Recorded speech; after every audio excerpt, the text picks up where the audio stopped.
اوعى تريح نفسك بانك انت يلا انا عليا كام؟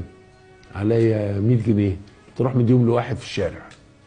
ستحاسب على هذا، تحاسب. تحسبهم اغنياء من التعفف. تعفف في ايه؟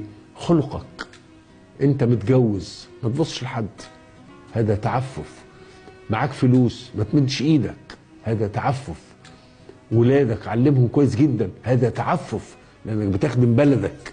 فالتعفف قضية كبيرة جدا جدا وجميلة جدا. لكن الاطار او الشمسية اللي تقعد تحتها في التعفف الفقراء.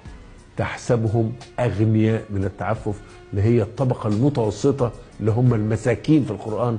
اما السفينة فكانت لمساكين يعملون، مش مساكين قاعدين، مساكين يعملون.